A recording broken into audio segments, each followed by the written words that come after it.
Hello friends.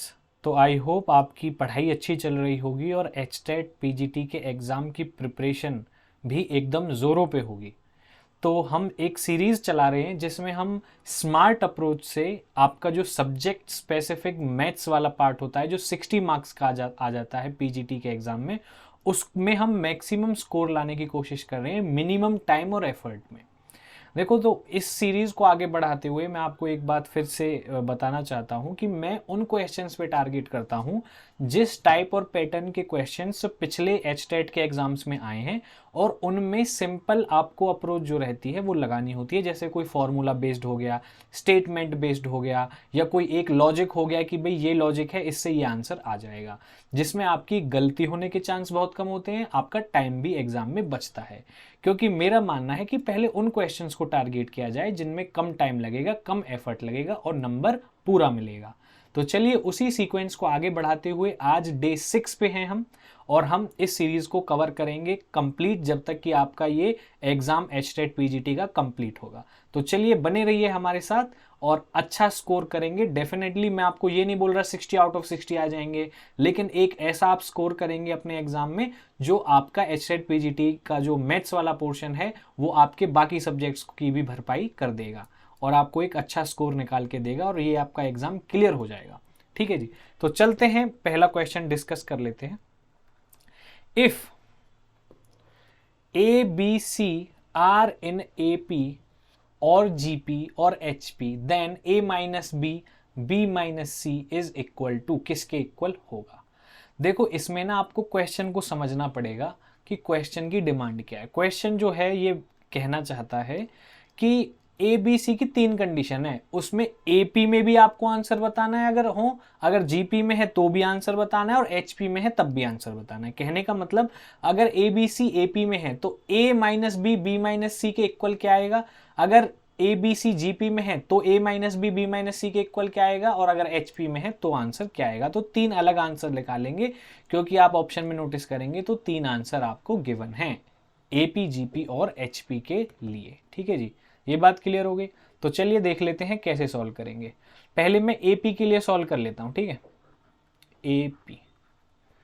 AP में जब कोई भी 3 नंबर होते हैं, 3 टर्म्स होती हैं, तो उसमें क्या होता है, कॉमन डिफरेंस सेम होता है। कॉमन डिफरेंस क्या होता है, सेम। ए कॉमा बी कॉमा सी ये किस में है, एपी में। तो इसमें क्या होगा, B minus A is equal to C minus B. ये क्या होता है, कॉमन डिफरेंस, जिसे डी बोलते हैं। अगर ये इक्वल हो गई, अगर दो चीज इक्वल हैं तो उनका रेशियो क्या होता है, 1 होता है। कैसे होता है, देखो 3 इक्वल टू 3 है, तो क्या मैं ऐसे नहीं लिख सकता 3/3 इज इक्वल टू 1। तो b minus A is equal to C minus B है, तो मैं इसको लिख सकता हूं, this implies b minus A divided by C minus B is equal to 1। तो यहां से आपको पता चल गया, अगर ए बी सी ए पी में है तो b minus A C minus B 1 के इक्वल आएगा। ये पूछा है कि किसके इक्वल आएगा। तो 1 किस में दिख रहा है, देखो पहला ऑप्शन नहीं हो सकता। देखो जिस सीक्वेंस में लिखा है ना क्वेश्चन में, उसी सीक्वेंस में आंसर है। पहले एपी लिखा है तो एपी का ही आंसर ढूंढना है। देखो 1 बस 2 में है तो ए और बी तो हो ही नहीं सकता। 50% तो आपके ऑप्शंस यही एलिमिनेट हो गए, जिसे मेथड ऑफ एलिमिनेशन बोलते हैं, एग्जाम में बहुत जरूरी है। अब आपकी 50% चांस बन गई कि आप क्वेश्चन का करेक्ट आंसर करने वाले हो। ठीक है, अब इसमें एक और चीज दिमाग लगाने की बताता हूं। यहाँ पे भी ए बाई बी है, यहाँ पे भी ए बाई बी है, तो आप जीपी के लिए चेक ही मत करो, टाइम बचाओ। अब आप चेक कर लो एचपी के लिए। किसके लिए चेक करेंगे हम, एचपी के लिए, क्योंकि जीपी के लिए तो दोनों में सेम आ रहा है। अगर जीपी का आंसर निकाल भी दिया तो उससे तो आपको ये नहीं पता चलेगा कि ऑप्शन सी सही है या ऑप्शन डी सही है। तो आप अब किसके लिए ट्राई करेंगे, एचपी के लिए। अगर अब एचपी के लिए ट्राई करेंगे तो एचपी की प्रॉपर्टी भी पता होनी चाहिए। If A B C are in HP, अगर ये एचपी में होंगे तो क्या होगा, ए बी सी अगर एचपी में है तो इसकी क्या कंडीशन होती है, ये होती है आपकी B is equal to twice of A C divided by A plus C. ये कंडीशन आपकी एचपी की होती है, इसी का यूज करेंगे। क्रॉस मल्टीप्लाई कर देते हैं, ये आ जाएगा आपका बी ए प्लस बी सी। 2ac की मल्टीप्लाई 1 से ये आ जाएगा 2ac। अब हमें क्या चाहिए, a माइनस बी चाहिए। हमें क्या चाहिए, a माइनस बी। तो a तो मैं कॉमन यहां से भी ले सकता हूं और b यहां पे, बिल्कुल। बी सी को मैं कहाँ पे ले जाता हूँ, राइट हैंड साइड में, तो B A is equal to कितना हो जाएगा, 2ac माइनस बी सी। इसको और आगे जाके सॉल्व करेंगे, 2ac इसको मैं क्या लिख सकता हूँ, ac plus A C minus B C equal to में क्या है, बी ए। अब मैं क्या करूंगा, अब मुझे a माइनस बी चाहिए, तो a तो यहां से मिल जाएगा, b कहां पे है, a माइनस बी, a मैं यहां से ले लेता हूं, ठीक है ना। मतलब मुझे a और b कॉमन लेने हैं, इसी को ac के साथ अलग किया है, तो एक को इसके साथ करना है काम, एक का इसके साथ प्लस माइनस करना है, ऐसे सोचना पड़ेगा, है ना। तो अब आप क्या करेंगे, ac को राइट हैंड साइड में ले जाएंगे और एक ac को यहीं पे रहने देंगे, ac minus B C is equal to B A minus A C. अब यहाँ पे क्या कॉमन आ सकता है, a कॉमन है, तो यहाँ पे क्या आ गया, b माइनस ए। यहाँ पे क्या कॉमन आ सकता है, यहाँ पे c कॉमन आ सकता है, यहाँ पे हो गया a माइनस बी। अब ये b माइनस, यहाँ पे a कॉमन लिया था तो b माइनस सी आएगा, यहाँ पे ये क्या बनेगा, c। अब मुझे देखो यहाँ पे a माइनस बी चाहिए, तो मैं क्या करूँगा, b माइनस सी को राइट हैंड साइड से लेफ्ट हैंड साइड में ले आऊँगा, तो ये हो जाएगा a minus B divided by b minus C, c left to right चला जाएगा, a बाई सी आ जाएगा। आ गया a by C, a by C कहाँ पे है, ये राजी, तो ऑप्शन नंबर आपका सी करेक्ट हो जाएगा। बेसिकली आपको बस ये चेक करना था कि HP में क्या बनेगा, क्योंकि हमने GP को तो स्किप कर दिया अपना दिमाग लगा के, कि क्योंकि दोनों में सेम है, निकालने के बाद भी पता नहीं चलता क्या आंसर है, HP निकालना ही पड़ता। तो ये स्मार्ट अप्रोच हमने लगाई और क्वेश्चन को सॉल्व किया। HP की कंडीशन बस आपको पता होनी चाहिए थी कि क्या होती है। कोई भी तीन चीज़ AP में होती हैं तो उनको ऐसे लिखते हैं, HP में होती है तो ऐसे लिखते हैं। और हाँ, GP के लिए भी बता देता हूँ अगर जरूरत पड़े कभी, GP में अगर तीन टर्म्स हैं तो उनको हम कैसे लिख सकते हैं, बीच वाली टर्म्स का square is equal to AC, B square is equal to AC if three terms are in GP, geometric progression. चलिए क्वेश्चन क्लियर हो गया, चलते हैं अगले क्वेश्चन पर। What is the order of differential equation whose solution is y is equal to a cos x plus b sin x plus c e raised to power minus x plus d, where a b c d are arbitrary constant। अब जो ज्यादा दिमाग लगाएगा वो इस question को solve करने की कोशिश करेगा और अपना टाइम वेस्ट करेगा, और गलती हो गई तो आंसर भी गलत लेके आएगा, टाइम भी वेस्ट हुआ, नंबर भी गलत हुए और कोई इसका बेनिफिट या आउटपुट नहीं आया। इसका एक रिजल्ट होता है सिंपल, जब भी इस टाइप का क्वेश्चन आए आपको क्या काउंट करना है, number of arbitrary constant is equal to order of differential equation. ये स्टेटमेंट नोट डाउन कर लो, 10 सेकंड क्या 5 सेकंड में आंसर लगा दोगे, और जो टाइम बचेगा उसको बाकी क्वेश्चन को सॉल्व करने में लगा लेना, जो बड़े बड़े क्वेश्चन होते हैं। ठीक है, यही अप्रोच लगानी चाहिए, पहले उन क्वेश्चंस को कवर करो जिनको आप एग्जाम में ऐसे कर दो, ठीक है ना।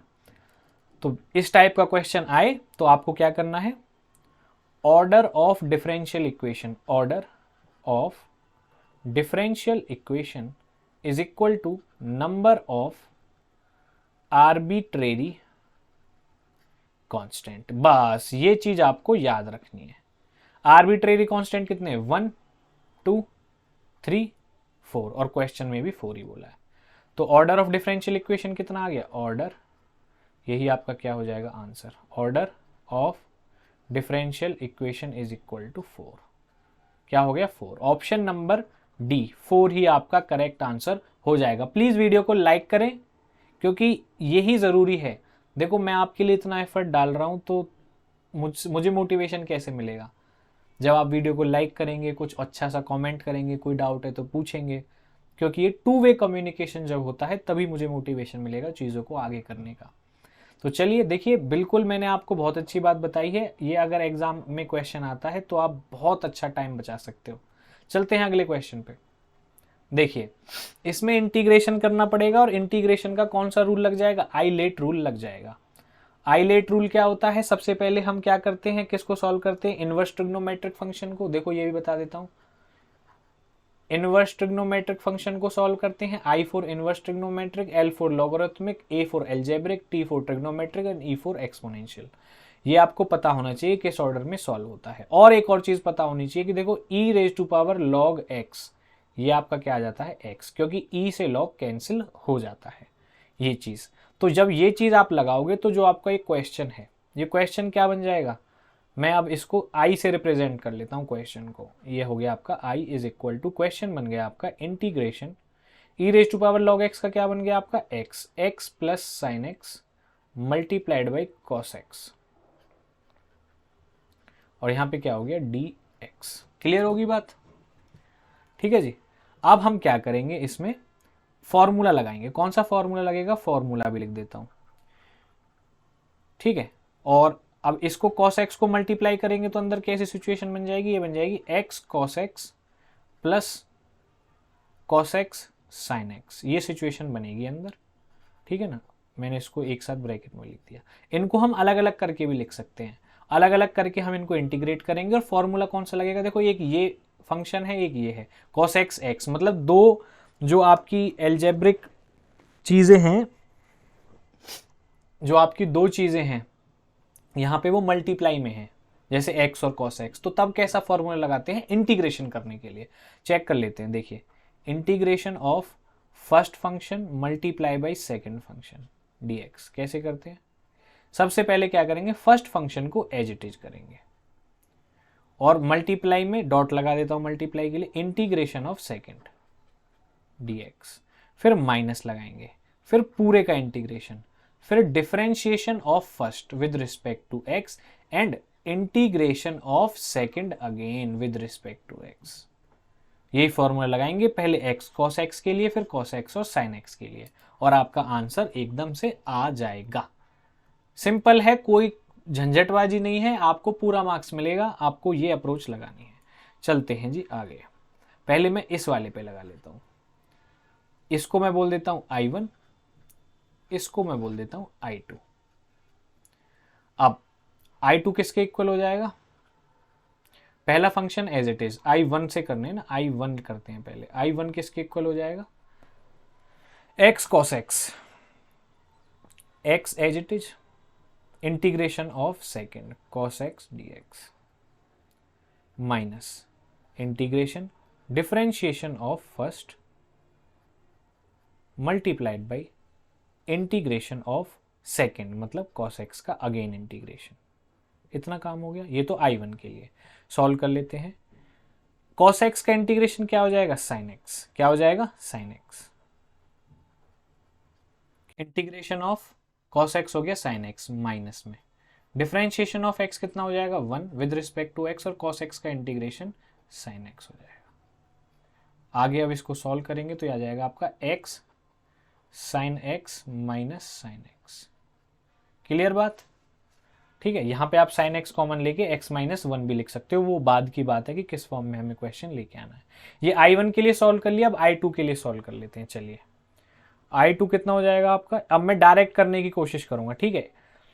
First function as it is cos x, integration of second sin x का क्या होता है इंटीग्रेशन, हाँ देखो इसमें वैल्यू पुट करके कर सकते हैं। I2 क्या है cos x sin x dx। अब इसमें हम क्या करते हैं, let's put sin x is equal to t। जब पुट करते हैं तो जो चीज पुट हो रही है उसको दोनों तरफ डिफरेंशिएशन कर देते हैं। sin x का डिफरेंशिएशन cos x, ठीक है, cos x, और t का क्या हो जाएगा डिफरेंशिएशन dt। तो cos x dx ये कितना आ गया आपका dt के इक्वल।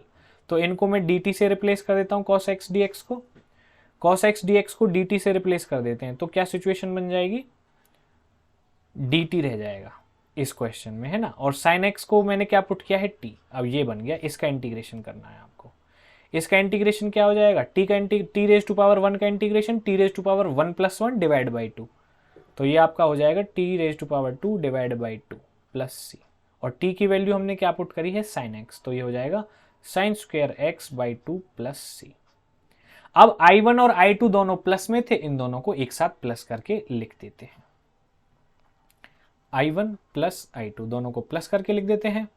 I1 कितना हो जाएगा आपका x sin x minus sin x, और I2 कितना हो जाएगा sin square x by 2 plus c। अब क्वेश्चन में देखो कि कहाँ आपकी बात बन रही है। एक चीज और रह गई, यहाँ पे इंटीग्रेशन इसका तो कर दिया, ये वाला इंटीग्रेशन तो लगाया ही नहीं, ये वाला इंटीग्रेशन और लगा लो। तो जब ये sin x का और इंटीग्रेशन होगा तो ये sin x की नहीं, ये क्या बनेगा cos x बनेगा। एक बार इंटीग्रेशन करना और रह गया था, तो ये आपका क्या हो जाएगा cos x। तो x sin x minus cos x, तो यहाँ पे भी इस sin x की जगह क्या आ जाएगा cos x। sin x का इंटीग्रेशन माइनस cos x होगा, sin x का जो इंटीग्रेशन है वो क्या हो जाएगा माइनस cos x, तो ये प्लस हो जाएगा, ये भी प्लस हो जाएगा, और आपका जो आंसर आ जाएगा वो आ जाएगा x sin x plus cos x plus sine square x by 2, x sin x cos x sine square x by 2 plus C. Option number C आपका करेक्ट आंसर हो जाएगा। आई होप ये आपको समझ में आया होगा। समझ में आया तो प्लीज वीडियो को लाइक करिए। चलते हैं आगे। देखिए, if z1 and z2 are complex number with mod of z1 is equal to mod of z2 then which of the following is correct. देखो, कोई भी जो z होता है इमेजिनरी फंक्शन होता है या कॉम्प्लेक्स नंबर होता है, कॉम्प्लेक्स नंबर होता है बेसिकली z, तो वो किस फॉर्म में होगा, वो होगा a प्लस आयोटा b। जो आयोटा के साथ पार्ट होता है उसे क्या बोलते हैं, इमेजिनरी पार्ट। जो विदाउट आयोटा होता है उसे बोलते हैं real part.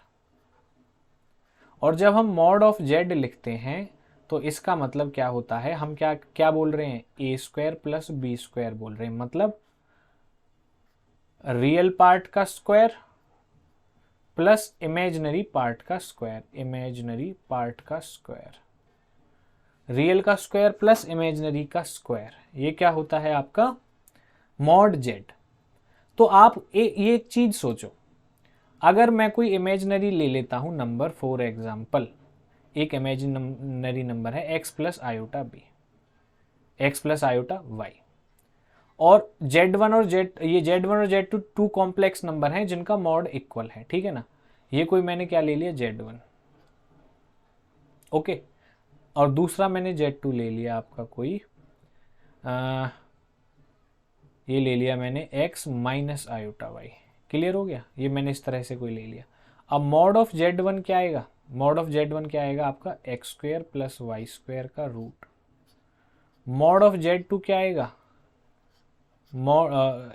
x square plus Y square. Clear हो गया, और ये दोनों इक्वल है मॉड, तो स्क्वायर से स्क्वायर के रूट से root cancel, x square plus Y square is equal to x2 square plus y2 square.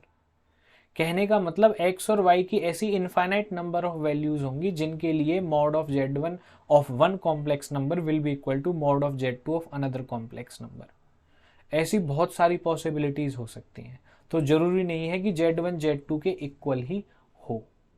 Clear आ गई बात, क्योंकि जैसे मैंने ये x1 ये x प्लस आयोटा y लिया, z2 आप ले लो x1 आयोटा y1, तो इनका जो स्क्वायर है ये x1 का स्क्वायर y1 का स्क्वायर मॉड z2 आ जाएगा। और यहाँ पे ऐसी कितनी पॉसिबिलिटीज बन जाएंगी, 1 ले लो इसको, कितनी पॉसिबिलिटी, बहुत सारी पॉसिबिलिटीज बन जाएंगी जिनका जो है स्क्वायर करके प्लस करूं तो वो इक्वल आ जाए। तो जरूरी थोड़ी है कि कॉम्प्लेक्स नंबर एग्जैक्ट सेम होना चाहिए और x is equal to x1 ही होगा या y is equal to y1 ही होगा, ऐसी पॉसिबिलिटीज नहीं है। इसको और अच्छे से मैं आपको एक एग्जांपल से बता देता हूँ।